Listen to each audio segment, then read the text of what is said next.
బాధాకరమైన విషయం ఏంటి, నేను ఎందుకు ఇంత ఎమోషనల్ గా మాట్లాడుతున్నానంటే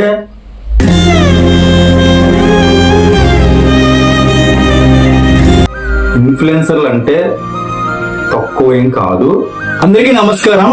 ఈ రోజు ఈ వీడియో నేను కేవలం ఇన్ఫ్లుయెన్సర్ల కోసం మాట్లాడక మాత్రమే చేస్తున్నానండి. మెయిన్ పాయింట్ ఏంటంటే ఇన్ఫ్లుయెన్సర్లు చాలా మంది చీప్ గా మాట్లాడడం, చీప్ గా చూడడం, చిల్లర కోసం పనిచేస్తున్నారని చెప్పడం అన్న మాటలు అయితే నేను విన్నాను. సో చాలా బాధ అనిపించింది. ఇంకా ఏదైనా పెయిడ్ ప్రమోషన్స్ ఉంటే పెయిడ్ ప్రమోషన్స్ చేస్తాను, లేదా ఫ్రీ ప్రమోషన్స్ చేస్తాను.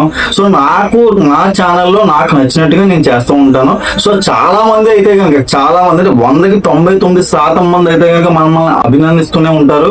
సో ఎక్కడ కనిపించినా మంచిగా పలకరిస్తూ ఉంటారు. చాలా హ్యాపీ అనిపిస్తుంది. తమ ఫ్యామిలీలో మెంబర్ లాగా మమ్మల్ని ట్రీట్ చేయడం, పిలవడం, మాట్లాడడం, చాలా హ్యాపీగా నవ్వుతూ మాట్లాడడం, షేక్ హ్యాండ్ ఇవ్వడం అనేది నిజంగా చాలా అరుదైన విషయం, చాలా హ్యాపీగా ఫీల్ అయ్యే విషయం. మేము ఏదైనా ప్రమోషన్ చేసినప్పుడు అవతల వాళ్ళు బిజినెస్ బాగుండాలని చెప్పి చేయడం వరకే చేస్తామండి. మాకు వాళ్ళు డబ్బులు ఇస్తారు. ఖచ్చితంగా డబ్బులు ఇవ్వకుండా అయితే కొన్ని ప్రమోషన్స్ అయితే పేమెంట్ వస్తుంది, బాగానే వస్తుంది. ఒకరు వారం అంతా కష్టపడి పని చేస్తే వచ్చే పేమెంట్ మాకు ఒక వీడియోతో వస్తుంది.